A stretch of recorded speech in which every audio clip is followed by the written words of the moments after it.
and 3. Is that whenever you do the whole The Wayne's World. All right. Hey, today on Military Grade Metal, we talk Cannibal Corpse for kids, yay or nay, meaty clackers, Aztec Live, and Metal Memories. We interview Eric Eldon from BlodKarsk out of Norway and announce upcoming Wavestream Live concerts.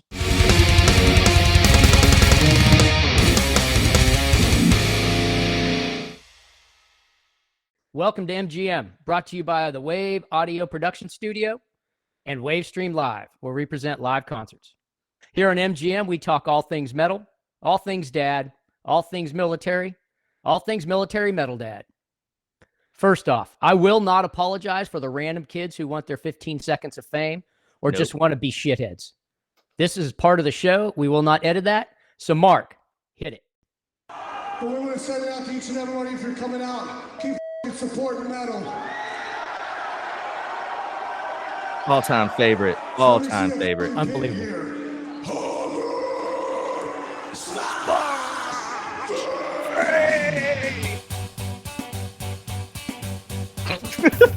Yes! I love it. And what's hilarious is that guitar riff works. Oh, yeah. It works brilliantly. It just fits. Dun, dun, dun. Oh, look at his head. His Just neck a is so windmill massive. of pressure. Inside of me. It's coming out. I feel like killing. It's going. Yeah, see? I love to see the tempo change. The tempo change. Let loose the anger, held back too long. My blood runs cold. My blood runs cold. There's the change-ups. He's got it. He nailed it, man. Now, that is my style of headbang. Did you see that glorious up and downer? You just need some, let the hair grow out, man. I know. You got a thick quaff going on, you know? You got that vampire's peak. Thick head of hair. Just get a wig and put it on like a turbine. Yeah, that's what I do for Christmas or Halloween. I know you've seen his neck, too. Like, it's massive. Corpse Grinder's neck is worked out harder than any Ranger's legs I know. Yeah. I mean, if you go back to our first episode, where his neck is at least 3 teddy bears wide. Yeah.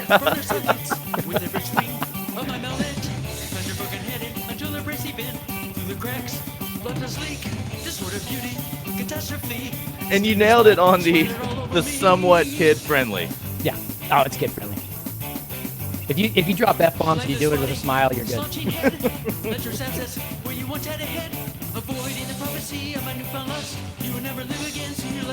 You know where they really win here is they did the whole song. They got their scales down, man. Yeah, they did this goofy guitar in the perfect way. Yeah. This is one of my favorite parts. Cranial.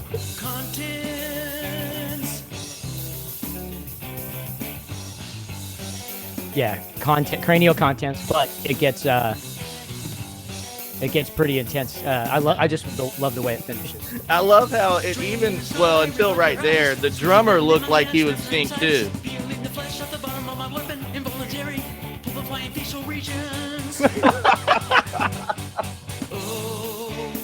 Oh, this is so wholesome. Oh, now it's just jamming out. It's grooving. Yeah, I love it. Oh, that's my favorite. Yeah, right here. And then you die. Sorry, I had to bring that in. Torture. Pulverized. What a great song. Oh, there it is. Yes.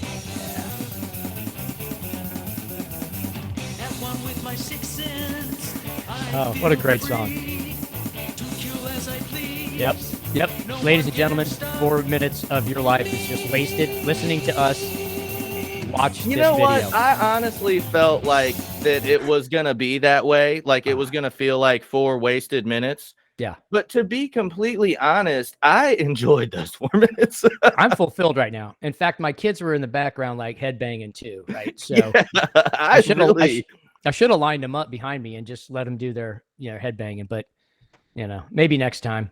Yeah, they'll get in. I've got to be tactical about that too. Like when it's podcast time, unless the door starts getting banged down, and we found out last week that they know where the key is, so and they know how to use it. Yeah, absolutely.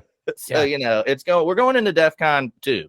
Yeah. Well, just like your kid a few minutes ago, you got the chain lock on that kid, and he's still ringing your doorbell. Yeah, So. for everyone who doesn't know, I have a situation. My oldest son, we have one of those apartment style chains on the top of the door, so that when they do get it open, if both of us are busy, it only opens so far and they can't reach the chain. And I haven't found a stackable tower of chairs yet. You know what I mean? So that he can reach the chain, but he does open it and reach his arm out and ring the shit out of the doorbell. Yeah, it gets awesome. So how you been this week, my friend? Good. Only had a couple of locked phone 911 calls from the boys. Okay. Yeah.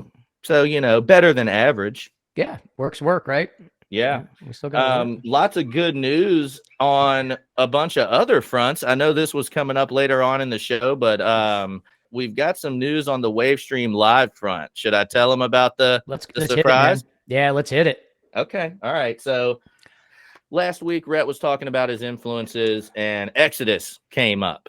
Amen. So I was working on the Wavestream Live type things, military grade metal type things last night, and I saw the great place that San Antonio is.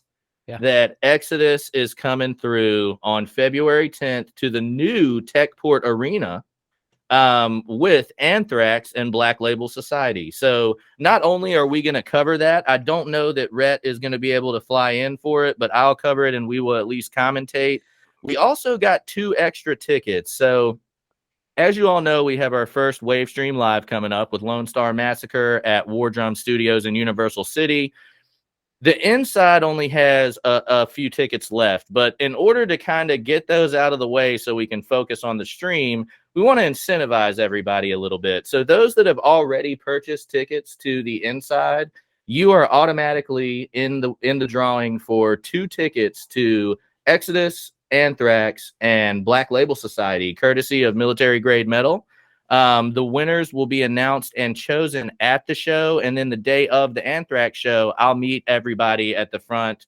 We'll get tickets sorted out, get some pictures, talk a little bit, and then you can go in and enjoy the show. So exciting stuff. We've already got the tickets for the Techport Arena, so we can meet you there. We'll get a picture with you in front of the porta shitters, preferably.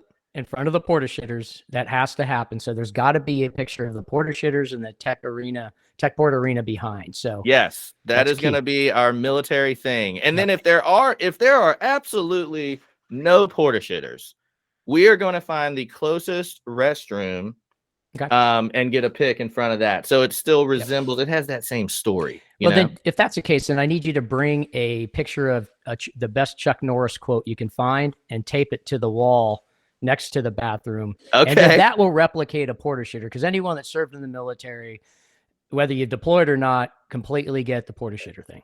So we got to replicate that as best as we can. And I'm going to tell you what, challenge accepted on the Chuck Norris. That's a great idea. We will do that. Okay, we got that. So January 27th is Lone Star Massacre, Wavestream Live. Be there, be square. Ticket sales are pretty good right now on the streaming aspect of that. We got a whole bunch of other bands we're lining up left and right. Lots of interviews to come. It's going to be an exciting time. Now, on the last episode, I screwed up twice. I'm going to blame it on the new year, right? So I actually, whenever I was talking about Testament, I actually said Chuck Schuldiner. Oops. You did. Death Testament. Sorry. Yeah. Sorry, what's my bad. Crazy, Rhett, about that is I've been seeing. That's why I asked you afterwards. I follow this death fan group on Instagram, and all it is pictures of Chuck. You know what I mean? Yeah. Yeah. So when you said that, it hit me, but I was so excited about the first episode, I just went right on through. And then I got to apologize too, because one of the Easter eggs, so we left in 3 video errors and 2 audio errors. The Wave Audio Production Studio is going to do a video walking you through how to correct those. But one of them was on the line, Rhett. I don't know that I should have done one of them, and that's the Death Angel logo. Yeah, you definitely as soon as I saw that, I mean, I am bad idea. I felt I bad ridiculed too. and shamed you, man. That was awful. Being Yeah. a diehard Death Angel fan, and that was my other error too. I actually said the Death Angel tour with Vader and Benediction. I meant Morbid Angel, which I guess I have two of my favorite bands all stuck in my head. But back to the Chuck Schuldiner. So it haunts me to this day. So I went to see Death right before Chuck passed. Oh, yeah. I was in Germany, and I remember seeing that I'm so fan struck, right? I had a little picture, like like they hand out. I took it from the t-shirt booth, and like a little school picture. Well, yeah, it was like the band, their stage photo, whatever, the glamour shots, right? Oh, okay, yeah, and so I had it, and I took it backstage, and I had all of them sign it except for the guitarist, because I don't know why I'm getting the autograph from the bass player, and then the guitarist looks at me like I'm the guitarist, gave me that look like I'm the guitarist. You want me to sign that, right? And I'm just kind of ignored him. I feel terrible, and I've seen him do so many different things with so many bands. I think he was like, oh my God, Lazarus AD. He helped those guys out. He's helped. What's that? Crucius. I think they're the band that came out of Iraq. Garden of Stone. What a great single! Yes, what a great single. Might have to play that here for a little bit, but. I know exactly what you mean about that, like that guitar player. So, edit. Or not. Yeah. So I had a moment at the 2008 Mayhem Festival. It was a Slipknot, Disturbed, and Dragon Force headliner, right? Saw Suicide Silence there too. Yeah. Shout out Suicide Silence. God, they crushed it. You thought George's windmills were sick in that Radio Disney. Suicide Silence came out pumping the windmills, dude. Yeah. Pumping them. And they were awesome. But man, let me tell you, I was out there in between bands, and Herman Lee, the guitarist for Dragon Force, rolled up on this golf cart right beside me. And I had one of those moments. I was like, oh, fuck, that's Herman Lee. You know what I mean? I was like, what do I do? I guess I'm going to go say, hey. So I started going up to him, and I didn't realize that I was just standing there staring at this guy. What, you're going to go up to him and give him a hug? Well, no, I don't know. I don't know what was going to happen. I was about for me to maybe double the distance to my computer away from him. And I was just, and he looked at me and was like, can I help you? And I've always, right. But your look is the same look he gets from his entire crowd. Yeah, I had to fight the urge to call him an asshole because he wasn't. I was a dumbfounded idiot just standing there staring at this guy. But we can talk about how they did at the show later. I won't say they were amazing. I mean, just so good. They're so technical, and it's hard to do that, right? I mean, Animals as Leaders, great freaking band, but I mean, it's technical. And if you're just a raging metalhead like me, I kind of lose interest. I get distracted. Yeah, definitely. For you guys though, you're very technical. You play the guitar, you love it. I think you can withstand the torture a little bit longer. But. Yeah, a little longer, but it's more. I mean, I'm with you on it. I mean, Animals as Leaders played that Lamb of God show.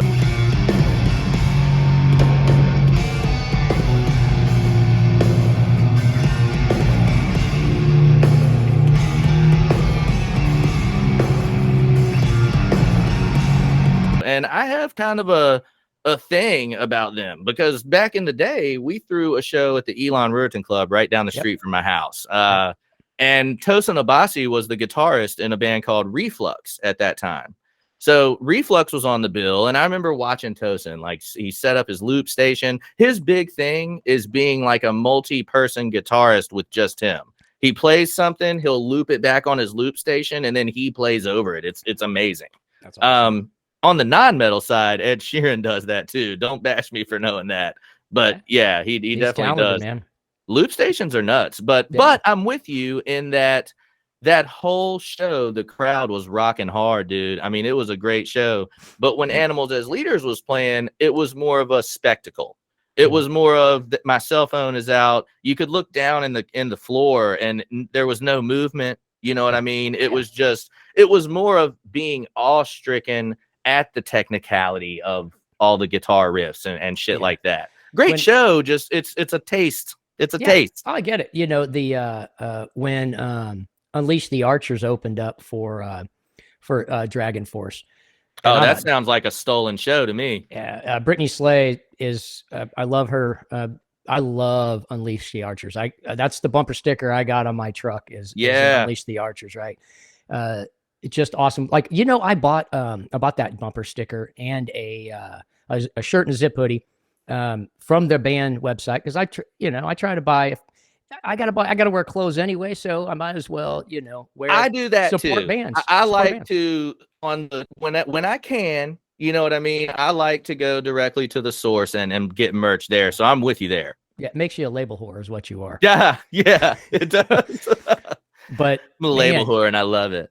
Just an amazing show. They know how to put on such a good show. I want to see Unleash the Archers just because of how much you've told me about them, man. Yeah. I remember when you went to see them, and you were like, Mark, you have got to check Unleash the Archers out. And it was different. It wasn't what I thought it was going to be. It was real melodic and just epic. Yeah. Yeah. And a band, Ether Realm, opened up for them. They're out of North Carolina. I think we reached out to them to see if they wanted to do a show and an interview. I was going to say, didn't I send an email to Ether Realm or one of us did? Yeah. It's like, and it's that AETHER Realm. A lot of bands are doing that right now. Well, the only bad part of that is it's hard to find. If I don't know how to spell your name, I'm not the smartest guy in the world. So you got Elon Musk rocking out the AE on his kid. Yeah. You got Metallica's new jam, Lux A Eternal. Yeah. They do it. You know what I mean? It's good. Google's got to fix that for me because I'm too stupid to do it. The answer was, yep, nope, can't Google it. I hate it. Hey, nice. You want to go into yay or nay now? Let's do some yay or nay. Let's get set up. And I believe the one that we settled on for today was yay or nay, Paramore. This is going to be good. Crush. Oh, gosh. Okay. So how far did we get with Nickelback? We got a minute 50. Yeah, that is the bar. That's the bar. Now, okay, now hold on, man. Hold on. All right. I'm sorry, Turbo. Just ahead of time. My roommate in Ranger Battalion. I'm gonna give a little bit of a shout out to Tyler Hemmingson. He's out now. He's got a beautiful family in Iowa. Potato City, I always call it, even though we all know that's Idaho. He hates it when I do that shit. Yeah. So I do it like every time I talk to him, But he had a real big thing for Haley Williams. Okay. Back in the barracks, I mean, this dude had a Taylor Swift blanket in his room. And he was just all about Paramore, right? So there was a time in my life where my head was bobbing slightly to some Paramore. Let's see if that's changed. What mega Paramore hit do we want to go with? The one that I actually have on my workout playlist. Oh God. Crush. Okay, let's go with Crush.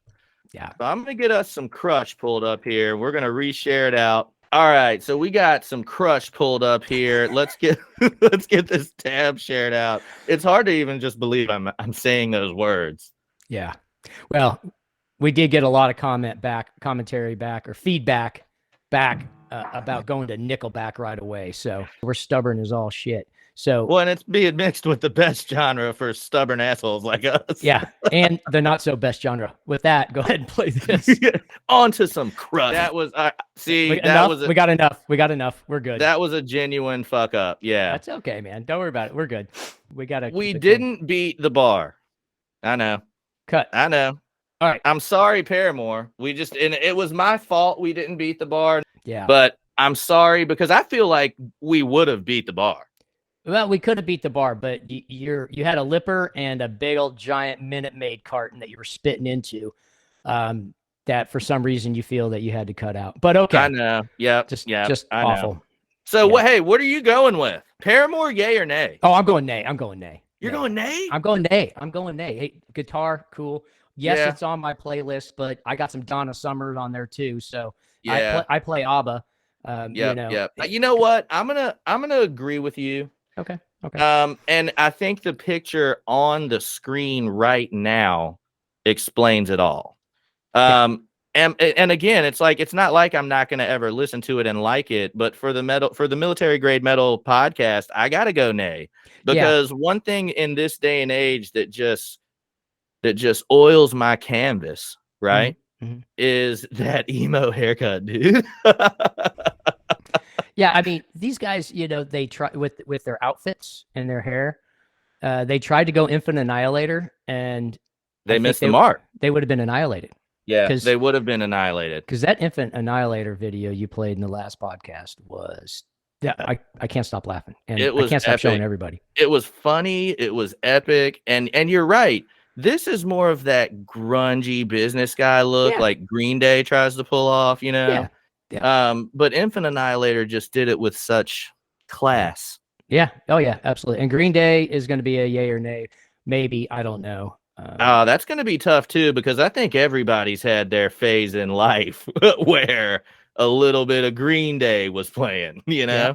Oh yeah, absolutely. I can tell you that. Yeah. All right. Let's shut this down. I'm sick of looking at that haircut. Yeah. Let's do that. I'm with you there, brother. And then let's go. So, all right, we got a nay on Paramore. As much as my roommate and myself had very real feelings towards Haley Williams's music, I got to go nay for the metal podcast. Sorry. Yep. And when he sees us, he's going to be devastated. So you better reach out to him. I've got to tell him all about this before we I think you owe it to him. That's what a good battle buddy would do. Well, hey, so let's go into our interview that's coming up. Yeah. That was great. So now that we went Disney, Hammer Smash Face, George Corpse Grinder, and Cannibal Corpse right into Paramore. Now we're going to just completely throw everything off kilter, and we're going to talk about Norwegian black metal. Yes. So, BlodKarsk is on their second album. In fact, the song you're about to hear we're the first ones to release this in the United States. The albums will not even be published for a couple more months, but the song you're going to hear as we introduce Eric, and the song that you will hear at the end of the interview with Eric Eldon of BlodKarsk. This is the first place that you have heard it. It's not even on Spotify. It's not on YouTube. It's nowhere. We're the only ones to have that right now, and it's amazing. And so, if you're a black metal fan, you're probably going to go with Immortal,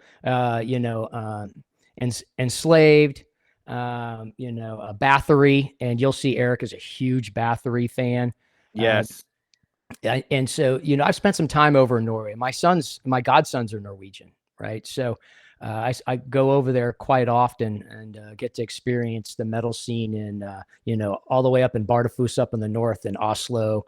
That is so awesome. That is so awesome. Metal is great in your home country, for no doubt, right? Yeah. But it is always, just like we were talking about the Tenacious D show in Korea, when you go to a different country and experience their version, hey, Wacken 2026, right?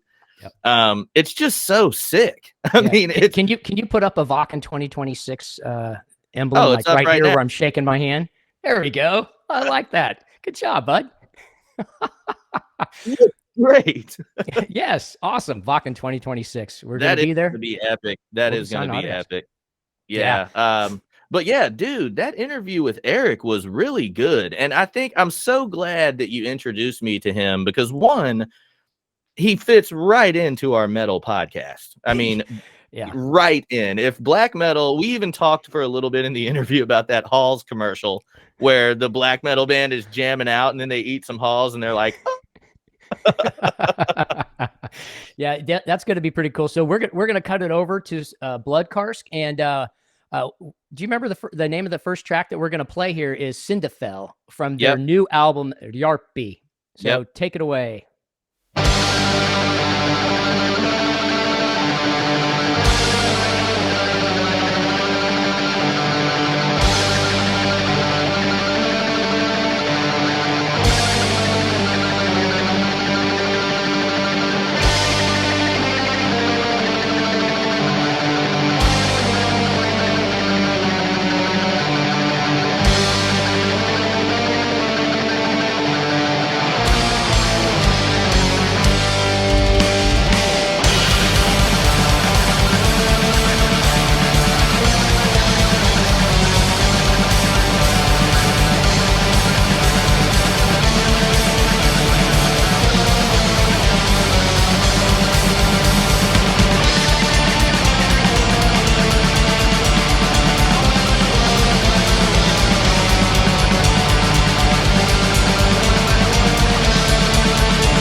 today we've got Eric from BlodKarsk on. Welcome. I'm super excited. Sorry to be a little bit late today. I was seeing a guy about a dog, you know, that type of deal. How the hell is the scene in Norway?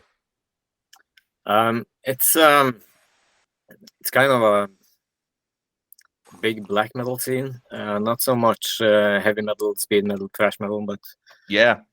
black metal and probably some death metal is very big in Norway. A little bit of slam mixed in there, or is it really more heavy on the black metal side? More heavy on the black metal side. Yeah, that's what I tend to see. Slam in Norway. You have some hardcore and punk, but not much slam. No. Yeah, yeah, nice. Yeah, I've always been interested about that. How are the turnouts for the shows? Like, are people pumped about metal just in general? Yeah, I think the biggest shows are like Metallica, Rammstein, Iron Maiden. When you have those kind of bands, people show up, and you have big scenes outdoors. But on the black metal side, you have some of the big bands like Satyricon and Dimmu Borgir, Mayhem. Yeah. They draw a lot of people, but besides from the big bands, the black metal scene is more like a club scene. Oh, okay, nice. You know what? Honestly, that's what I preferred. Like nowadays, I'm heading to one here at the end of the month, Eric. That's going to be Come and Take It Live. Rhett, you told me about that venue, and I looked up the pictures. Yeah, it looks so awesome. Yeah, that's down in Austin, Texas, and it's a pretty big. I mean, it's a good sized venue. It's a good small venue. You know, a few hundred people, over 1,000 easy. I want to see how thick the floor gets, because if the floor gets nice and soupy thick, right? Yep.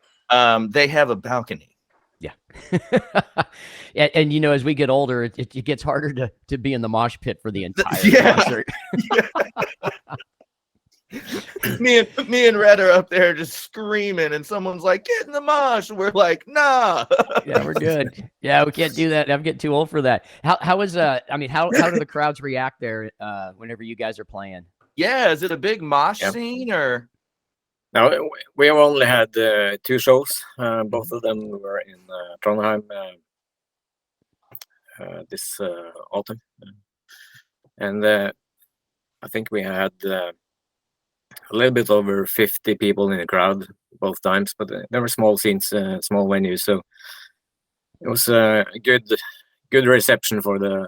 Oh yeah, first man. set. Sometimes those are some of the most fun. Sometimes I talked to telling Mark about a time I was in Wacken for the music festival. Oh, here we go. Yeah, I gotta rub that into Mark, because I've been there several times. No big deal, but it was in the '90s, and Dimmu Borgir was playing the side stage, you know, one of the smaller venues during the day, and I'm in the mosh pit, and this dude just like wouldn't go away, and he's not wearing a shirt. He's got this necklace on and a freaking razor blade hanging from his necklace, just slicing up his shirt. And he's wanting to mosh, and he's wanting to, you know, like bump chest and stuff. And I'm like, oh, you know, how did you bring the band together? Because you play almost all the instruments, don't you? Oh, great question. Yeah. We started off in 2003 when me and Robert, the vocalist, singer, we worked together in the Home Guard. So I've been playing in a couple of bands before. So when we met, we kind of immediately understood that we had the same taste in music, and we started jamming a little bit in my room at the barracks. I played the guitar and I had a drum machine, and there we go. I tried to get him to sing something, and he was a bit shy, but after a couple of drinks, he wanted to sing, and we started making songs, and we recorded a demo.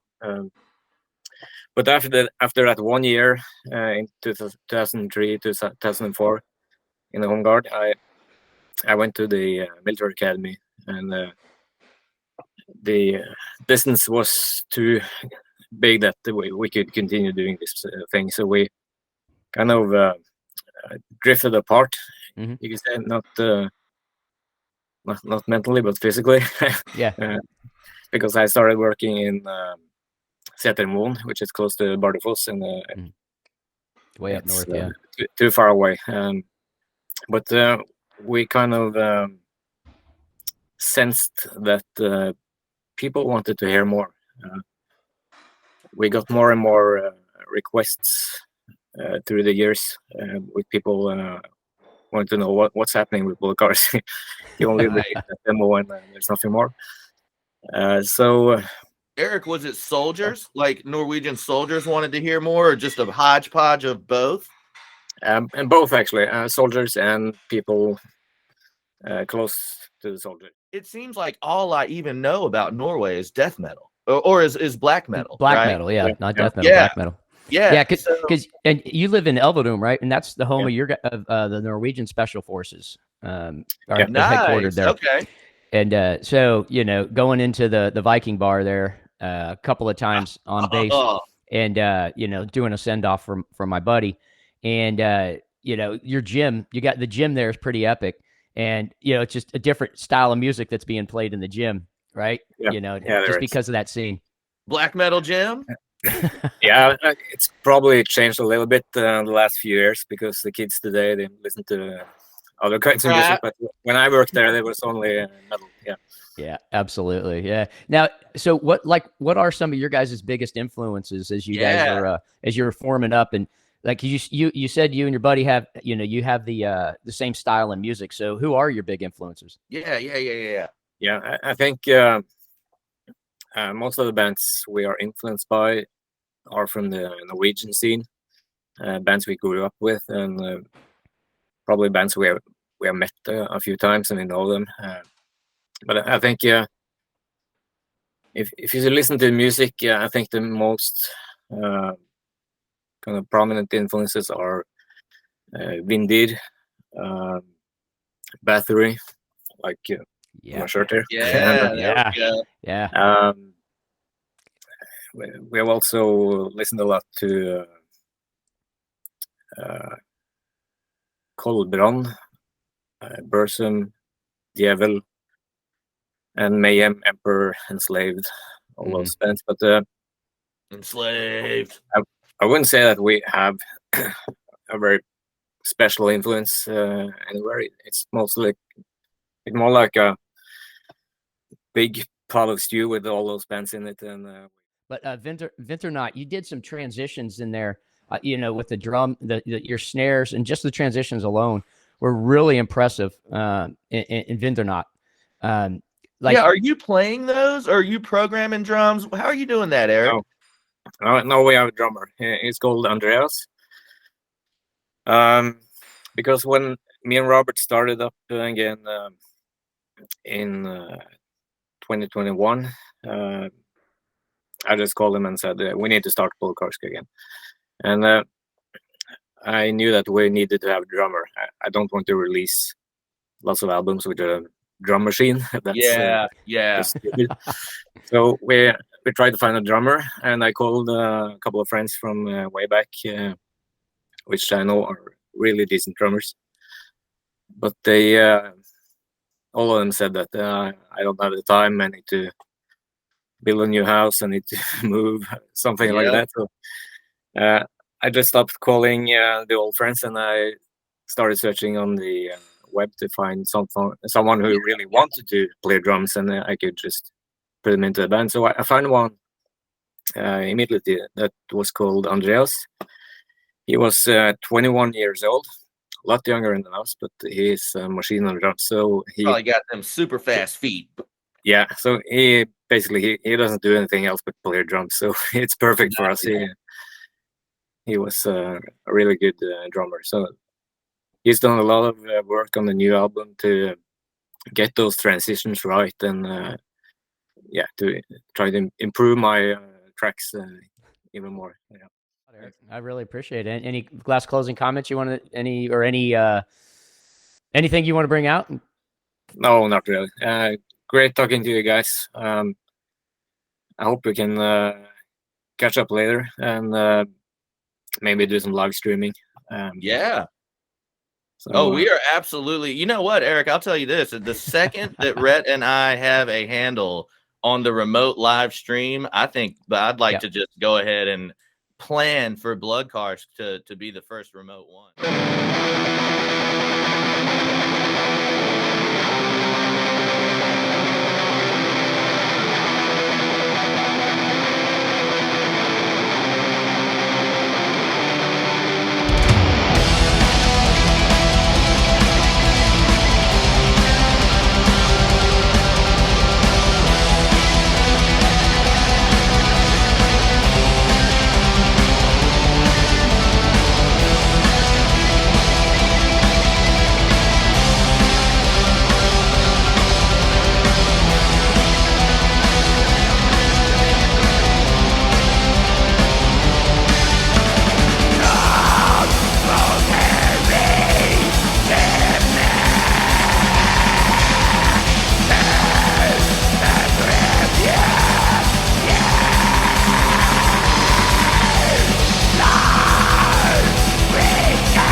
And there you have it. An awesome interview with Eric from BlodKarsk. I hope we can talk to him again. Maybe after the show seasons over there picks up, we can get him to send us some videos, maybe get him on another interview, maybe get him on an interview at a show, Eric.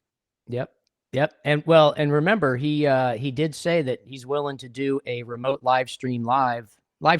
Apparently, the black metal festival season over there is the thing. It's sick. Yeah. We'll probably have to go up there on our way to Vakken 2020. I'm okay to hit up, just to drop on into Norway. Yeah. But so when we went into the interview, you heard Sindafel from their newest album. And then we came out of that interview and you got Great jam. Yarpy. Yarpy is the title track of their newest album, Yarpy. What a great interview. Had a great time with the man. Such a good interview, and the conversation flowed naturally too. That always makes it really easy. You know what I mean? Like, it's cool to have an interview and you got to pull answers out of people sometimes, but it makes it awesome when you just click in. And I felt like right away we just clicked it off with Eric. I can't wait to do more with the Erics of metal. But to mention other interviews, so next week we're going to air our interview with David Marshall from Without Image, and literally the cover of their title, I don't even know if they have that album out. The self-release, like what would be a CD cover. Yeah, it just has no image, says no image, right? I actually like that concept. I think that's pretty cool. I thought that was pretty cool too. Yeah, and he's a local guy there in San Antonio too, so that'll be pretty good. Oh yeah, lots of good information about the local scene and specifically like booking on the rock metal side. Yeah. Stay tuned for that one. Yeah, it's going to be good. I think what we need to do now is we need to go into Aztec Live. Oh, man. I was fighting that earlier talking about Aztec Live. I forget what you said something, and I wanted to go right into Matt Heafy. I was like, oh, shit. Yeah, that concert. So I flew in from Georgia to just for that concert. No, actually, I was flying back from Hawaii, right? Yeah. You were on a circuit. Yeah, it was a big circuit, but, it was pretty cool. And then, I was on track coming from Hawaii to LA, and I went into the lounge there, right, at the American Express Centurion Lounge or whatever. Yeah. And so I sidle up to the bar, right, and I'm having a drink, and this lady comes up next to me with her much, much, much younger, big, giant, beefy bodyguard. And so everyone's going nuts. Everyone's freaking out. And Who was this lady? Yeah. So, what's her name? What the heck is her name? She's the most famous pop star in the world right now. Lady Gaga? No. Britney Spears? No. She does Jamie Lynn Spears? She does a shake. She does a shake dance. Shakira? Gosh, no. She's Shakira shakes. Man, what is that? What is that girl's name? I've went through all the ones I know. I don't know. Beyonce. So Beyonce, yeah. Was Jay-Z with her? No, it wasn't Beyonce. It was Beyonce's mom. Oh, god damn. So everyone's freaking out. I guess that's, that's part of my story, right? Is like, they're like, oh, Beyonce's mom's here. And I'm like, who the hell's Beyonce? and so I look, and she hears me say it, because I'm like, hey, who is this? And, oh, no.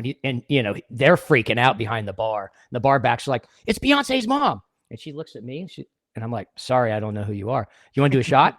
Yeah. So I bought her a shot. We did. You had shots at the airport with Beyonce's mom. Yeah.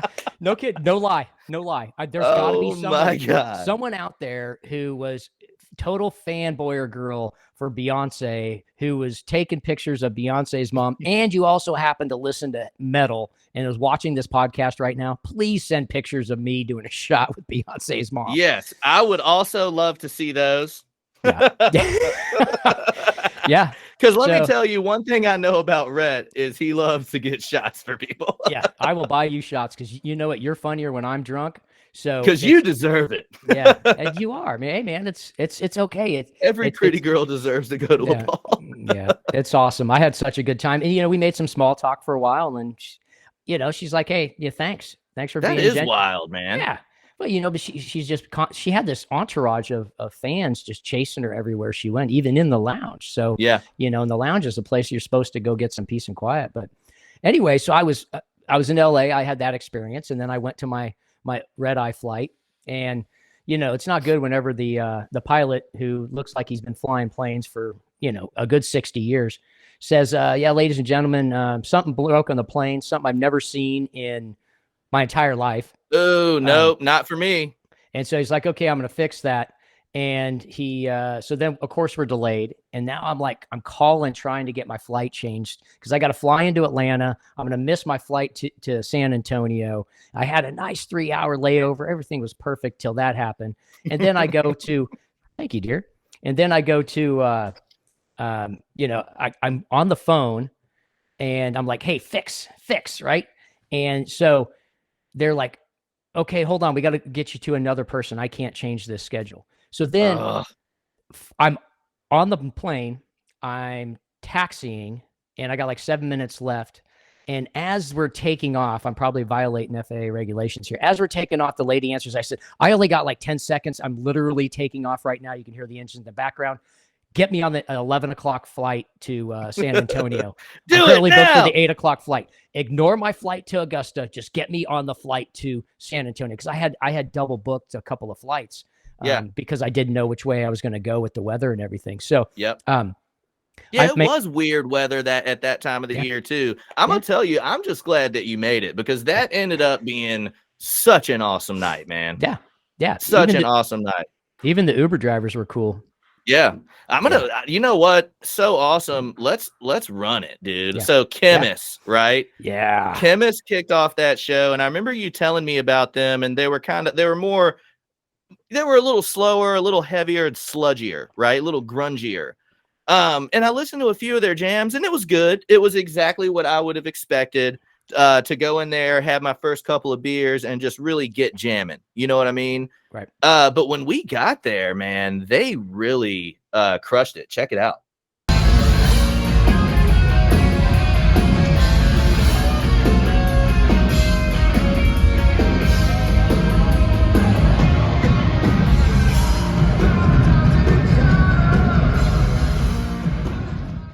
See, crushed it. Absolutely. Just destroyed it. A lot of fun. Cause I'd listen to them, cause I got to do my homework before the concert. And I was like, okay, I like them. They got you were the one feeding me their videos. I was checking them out. Like, who is this Chemist band? Yeah. And then I was kind of like, they're okay. Not really, kind of that more of a doom sludge kind of mix. And then, but then I saw them live and it changed everything. Now I see them in a whole new light. Yeah, I do too. And it seems like, I don't know if it was just maybe like some sort of weird coincidental thing or what, but now that we've seen them live in person, you know what it is? It's we're being spied on because I see ads for their tour everywhere now. Oh yeah. You know what I mean? I did follow them, I think, but yeah, they're a lot more prevalent than I thought they were. They did awesome at the show. Next up was my fan favorite. That's those are your boys, Whitechapel. Whitechapel. And we did talk about this a little bit, maybe in our talks before the podcast, but they did not play Saw's the Law. And they didn't play Saw's the Law, man. As a matter of fact, so let's check out what they did play. Okay.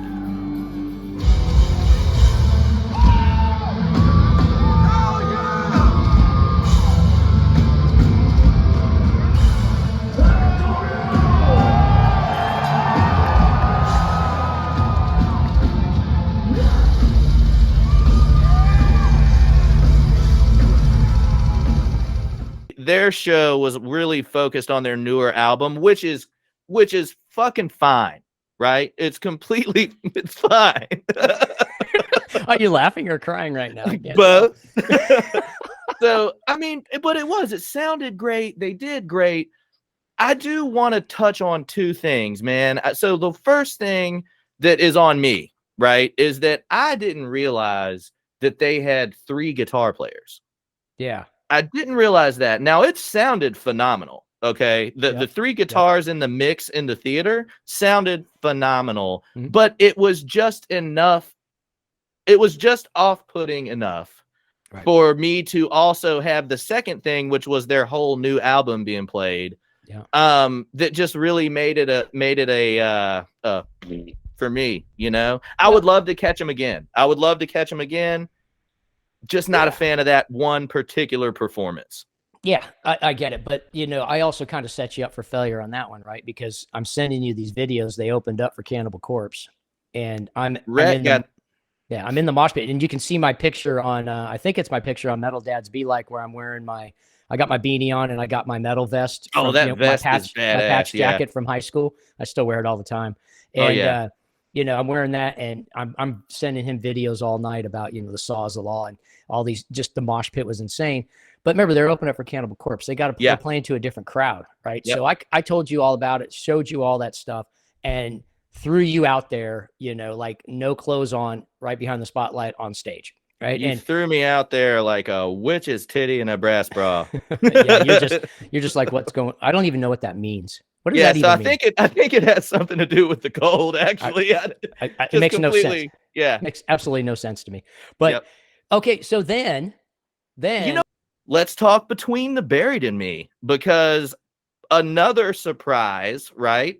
I am a huge BT Bam fan from the Mordecai days, the Alaska album. You know, as a matter of fact, I remember when Colors came out, there was the group of people that were more on like I mean, we all did our thing, right? But the more stonery people loved the Colors album. I mean, to me, BT Bam really is kind of like the Pink Floyd of death metal. You know what I mean? I like the Alaska album. I mean, I think I lean more towards the Alaska album myself. Me too. But BT Bam does have a song on our military grade metal playlist in Spotify. That'll be released here pretty soon. We'll talk about that playlist here later. We will. And so kind of like Whitechapel, they took me by surprise, right? Because I wanted at least one Alaska song that in that show. They didn't play any of that. They played most of some Color songs, and I was blown away. They killed it. Check it out.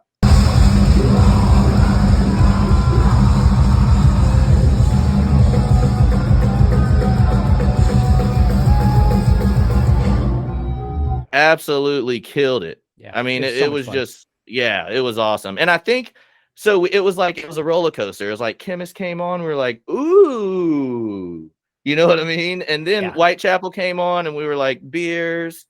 And then BT Bam came on. I think it really rejuvenated the night for both of us. Yeah. And then Trivium came on. Oh my God. We invented Shirt Belt that night. We invented Shirt Belt. Oh, Shirt Belt didn't make it into the first episode. It did not. No. We're going to tell you guys all about Shirt Belt next episode. Yeah, next episode we're going to talk about Shirt Belt, but Shirt Belt was in full force there. And really, if you're that excited about it, just go to Metal Dad's Be Like Instagram, and we'll tell you all about it there too. You'll learn all about Shirt Belt. It is a great tool. And you know what? As a matter of fact, so we're already going to talk about it. Let's go ahead and show some of the videos from Trivium set, because Rhett and I lost all composure. all of it. I am a military dad, metal dad, and here I am. You know, I'm 48 years old, man. Crowd surfing to the front of the stage at Trivium, and not once, not twice, but 3 times. Oh yeah, I crowd surfing. Yeah, no, you crushed it, and that was actually such a. We keep talking about the metal community and it being a family, right? Like, even in the middle, I want to say it was like their 4th or 5th song, Matt Heafy stopped the whole show, and I think he saw 2 people that looked like they were about to fucking fight, and he stopped it. Yep, he stopped the fight, and then they kept on playing. And coming from the Lynchburg metal scene, that's something that I really respect, because in the beginning, when you're younger and you're just out there to be rebellious, you know, I think every single one of us has went around the outside of that pit with our fists going around and in just an unknown direction. You know what I mean? If you're in the way, you're in the way, and that's just how it is. Yeah. But it was good to see the bands looking out when it gets to a level where like actual injury might come into play.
People fighting down there? What? Is that your guys?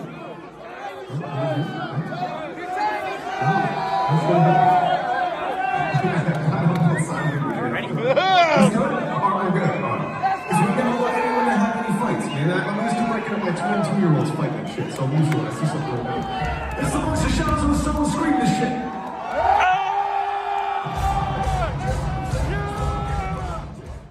Mark, we're going to wrap this up. We got two more things to talk about, right? We're talk about our Meaty Clackers Award. You know we are. Clackers. Oh, just right? meaty. Yep. And then we're going to close this thing out. And so the Meaty Clackers Award, I'm going to nominate Pantera. I'm nominating Pantera. I think that nomination doesn't even deserve me coming clapping back. I don't even think there's a clap back to that. Absolutely. Pantera gets this week's Meatiest Clackers Award. There's a lot of angst in the community right now about Pantera. And, yes, there is. Hey, Phil Ansomno said we're done. But you know what? I get it and I appreciate it and I respect Dime. You know, I respect the whole fam. But absolutely, man, Charlie, the drummer, he just put out a bunch of videos and did some quotes here in the news, and he was amazed at how, like he said, even the fans were just banging their heads, and they actually put their phones down. Yep. Oh yeah. I think I read that, and I also saw at the Pantera pit, this dude was like lighting off fireworks in that thing. Yeah, I don't know how the hell he got them in there. You know what? Hey, because Phil Ansomno bringing back, Rex Brown and bringing in Charlie and Zach Wilde, and it's just, hey man, I'm glad to see Pantera back. I am. Yeah. So, and whether you agree with me or not, I don't care. But I tend to agree with you. As a matter of fact, I think for me. And apologies for not doing as much research as I should have, but here's what I know about Pantera. No one can refute the imprint that Dimebag Darrell left on the metal community. There will never be, there never was, and there never will be another Dimebag Darrell. Period. Yeah. There won't be. Not only that, but the way that he went was just such a tragic. It was something that you should never see in the metal community. You know what I mean? A shooting at a club is not the way that anyone wants to go, much less when your whole life is dedicated to giving people just one hell of a show. Right. You know what I mean? And then to have it be over the whole Damage Plan, Pantera thing, it was just sad. But I will say that I think what's meatily clackery about them, you like that? Yeah. Just go with it. Yeah, I think that really what gets them the Meaty Clackers Award from me and gets my yay on that is that even after Dime's death, they have somehow found a way. You ask any diehard Pantera fan, they'll tell you I don't care if they play again, it will never be the same. But I think with the lineup that they constructed, you know what I mean? Like, I love that they're back at it again. And I think that the way they've done the lineup serves Dime's memory very well. Okay. All right. Hey, we're going to go with it. So that's our nomination. It's in the books.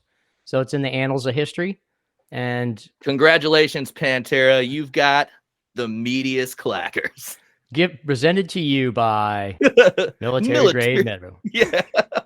You're welcome, guys. Someday that's going to be a big deal. You might want to hold on to that one. I'm telling you, Rhett, it's our legacy, dude. One day, meaty clackers is going to be coveted. Yeah. So now, as we transition out of here, and talk about a couple of things that are really bugging me that I think are important. Right? What's on your mind? Our recruiting mission. The Army, all the services are hurting. Yep. You don't have an army, you don't have a country, and that penchant for service has really dwindled in our society, and we're really struggling for that. So I keep going back and forth. What's the best way? Do we put recruiters on commission? I'll tell you what, a lot of NCOs might actually volunteer for recruiting if you're going to give them a commission. You're damn right. Just like those special forces Bubba's getting those bonuses and those pilots getting those bonuses, give our recruiters those bonuses and make it merit based off of the quality of recruit, however you want to make it. But, let's change up the way we're hiring, because we're competing against big companies like Google and Apple and everybody else in the world. And like a very small percentage of our youth even are affiliated with the military, with the BRAC, the base realignment and closure program, where we close down a bunch of bases. You don't even have soldiers in your hometown anymore, not even National Guard or reservists. And so that, we have become apart from our country, and we feel like we're no longer a part of our country. And so, we've really got to figure this recruiting effort out. And I'll tell you, they're doing some pretty cool stuff. So the kids that can't pass the ASVAB, and the kids that are, I think, 5 or 6 pounds overweight, over the maximum requirement of body fat, they send them to camp. It's actually called the Future Soldiers Program, and it's a really, really good program. And honestly, so I didn't have an issue with the weight, but running was just not my thing in the beginning. You know what I mean? I did a couple of weeks of Future Soldiers. They teach you the basics, man. They don't send you to basic training completely in the dark. When you get there, it's going to be crazy. There's going to be people yelling at you. It's organized chaos, but it does get to people. Now, being able to go in with a little more knowledge, I thought that was awesome. And it's easy shit. It's, you go there, you do PT. You learn about the phonetic alphabet. You learn the soldier's creed. You learn all that stuff, right? Well, and you're studying for the ASVAB again, because you're the whole time. They've graduated tens of thousands, I think. I mean, there's thousands of soldiers. I got to look at the numbers, because I saw some news clips on it. They're actually going to expand it to other basic training posts. Oh, wow. It's that successful. So and it's actually helping us meet our mission in the Army nowadays, which I think is great. Yeah. I man, there's just so much to unpack there. And a lot of the stuff that's to unpack there is definitely not for this show and for another time, maybe over some whiskeys. But I will say that one of the things I've noticed that turns people off is just people have this whole different idea of what life in the Army is actually like. You know what I mean? And I will tell you, no one, Rhett, no one, none of my friends, none of my family, nobody expected to get that call from me and say, hey guys, guess what? I joined the fucking Army. You know what I mean? Yeah. But for me, just in case there's anybody out there that's thinking about this, you're 17 to 21, you're having a great time. Yeah. But you start thinking about your future and what you're going to do for a house. I mean, sure, studio apartments are cool, right? They're cool between the ages of 17 and 23. You know what I mean? If you're going to live in a studio apartment, go work a job that offers you a bunch of different options. Not only do you get paid well, but your house, if you're going to live in a studio apartment anyway, go live in the barracks, man. Get out, explore the world. I wouldn't be here in San Antonio doing what I'm doing right now had I not decided to join the military, period. Yeah. Well, we're looking for those cats that are 18 to 28. The military is the only place, the only organization that will hire you and give you a decent paycheck to start off and promote you exponentially pretty quick with no skills whatsoever. No skill none, at all. None. And if PT scares you, this is the way that I looked at it. You are literally being paid to stay healthy. Yeah. But look at also, you're going to see the new Army slogan is "Be all you can be." What? Yep, the new Army slogan. I love that. And it's not to be retro. It actually resonates with this generation of 18 to 28 years olds. And so the new commercials are going to start coming out here pretty soon. And we've already started sending out these commercials that I keep saying the Army sending out these commercials that are get to know your military. Check out some of those commercials. They're really freaking cool. Check it out. Thanks for tuning in. We're going to close out with Heaving Earth by Morbid Angel. Stay metal. All right, stay metal, my friends.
You're not the way to be praised. Oh, Lord, you're not the